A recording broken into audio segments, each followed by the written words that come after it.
अपनी योजनाओं को छोड़ करके पशुपालन मंत्रालय क्या होता है, ग्रामीण विकास मंत्रालय क्या होता है, पंचायती राज मंत्रालय क्या होता है, ये अपने मंत्रालय का एक नींव भी बेगूसराय में स्थापित नहीं कर पाए 5 साल के अंदर।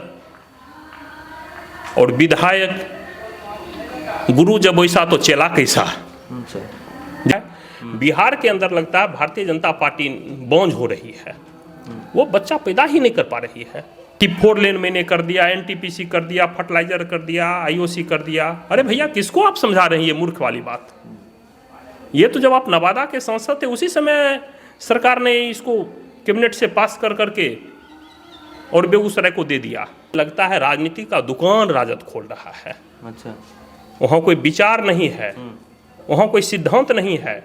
वह सत्ता को अपने गलियारे में, अपने चारदीवारी के अंदर दुकान बना करके इस्तेमाल कर रहा है। जी नमस्कार, स्वागत है आपका। मैं हूं अविनाश भट्ट, आप देख रहे हैं द न्यूज़ हॉल। देखिए, लोकसभा चुनाव होने में अब बहुत कम ही वक्त बच चुके हैं। निर्वाचन आयोग जो है कभी भी तारीख की घोषणा कर सकती है। खैर, अभी लगातार हम आपको पॉलिटिकल इंटरव्यूज़ दिखाएंगे, पॉलिटिकल पर्सनालिटीज़ से मिलाएंगे।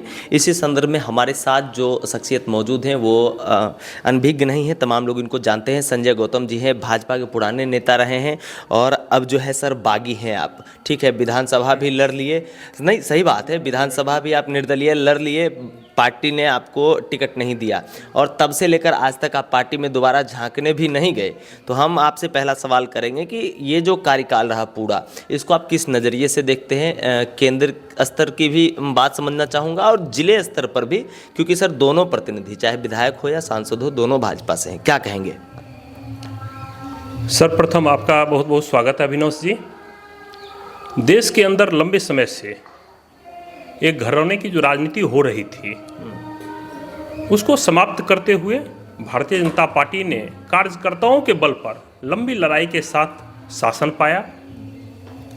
आरएसएस ने जिस जिस विषय पर आंदोलन खड़ा किया देश के अंदर, राम मंदिर हो, 370 धारा हो, वो सभी विषयों का निराकरण मोदी जी की सरकार ने केंद्र में किया।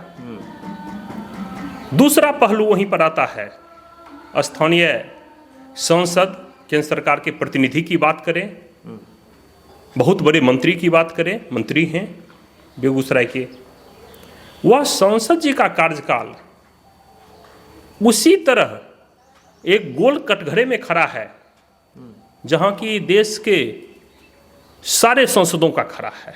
अच्छा, अपनी योजनाओं को छोड़ करके पशुपालन मंत्रालय क्या होता है, ग्रामीण विकास मंत्रालय क्या होता है, पंचायती राज मंत्रालय क्या होता है, ये अपने मंत्रालय का एक नींव भी बेगूसराय में स्थापित नहीं कर पाए 5 साल के अंदर। और विधायक गुरु जब वैसा तो चेला कैसा। जैसे गुरु हैं उसी तरह चेले भी हैं। विकास जो होता है वह माँ के कोख से पैदा होता है। जो माँ 9 महीने तक बच्चे को संचित कर करके धूप से, जाड़े से बचा करके रखती है, तब वो जन्म लेता है। प्रतिनिधि विकास करना चाहेंगे तो उन्हें भी उसी तरह से योजनाओं को समझ करके धरातल पर ला करके स्थापित करेंगे, तब उनका भी नाम श्री बाबू की तहत रहता। जो आज फर्टिलाइजर में, थर्मल में आज रिफाइनरी देख रहे हैं, ये बार बार चर्चा होती है कि 4 लेन मैंने कर दिया, एनटीपीसी कर दिया, फर्टिलाइजर कर दिया, आईओसी कर दिया। अरे भैया किसको आप समझा रहे हैं ये मूर्ख वाली बात। ये तो जब आप नवादा के सांसद थे उसी समय सरकार ने इसको कैबिनेट से पास कर करके और बेगूसराय को दे दिया। आप 5 साल में पशुपालन मंत्री रहे, मत्स्य मंत्री रहे, डेयरी मंत्री रहे, आपने क्या बेगूसराय में डेयरी का जोनल ऑफिस खोल दिया? आप भारत सरकार का वेटनरी कॉलेज खोल दिया? ग्रामीण विकास मंत्री हैं, क्या आपने सोशल स्टडी सेंटर खोल दिया? पंचायती राज का प्रशिक्षण केंद्र खोल दिया? आप सिर्फ 5 साल तक मोदी का चेहरा दिखाते रहे और बछड़ा और बछिया करते रहे, बकरा बकरी करते रहे। विकास से आपका कोई संबंध ही नहीं है। और विधायक की बात क्या कहना, जिसकी औकात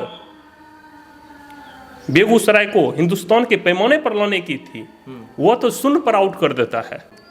आज तक ये किसी सभा में बताए नहीं हैं कि 5 साल में आपने अपने मंत्रालय का कौन पोल और खंभा, कौन सा एक कमरा भी बनाया मंत्रालय का, वह तो आप बताइए।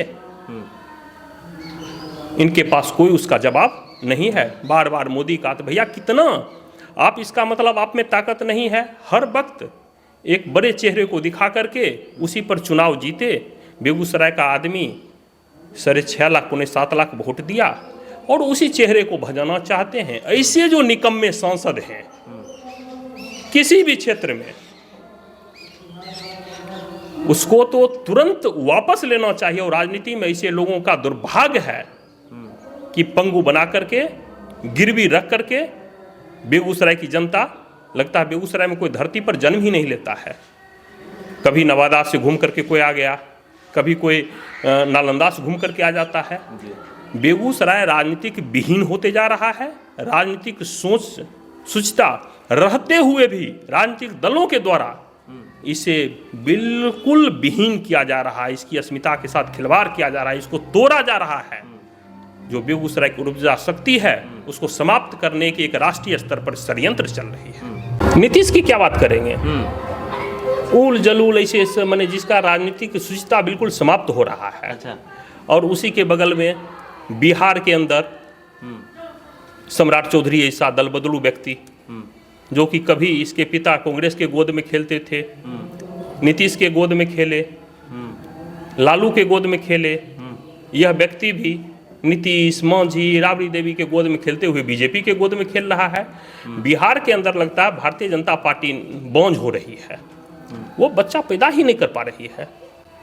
आज अगर देखेंगे तो बिहार के अंदर और देश में भी कांग्रेस का दूसरा कांग्रेसीकरण भारतीय जनता पार्टी में हो रहा है, और बिहार में राजद का दूसरा राजदकरण भारतीय जनता पार्टी में हो रहा है।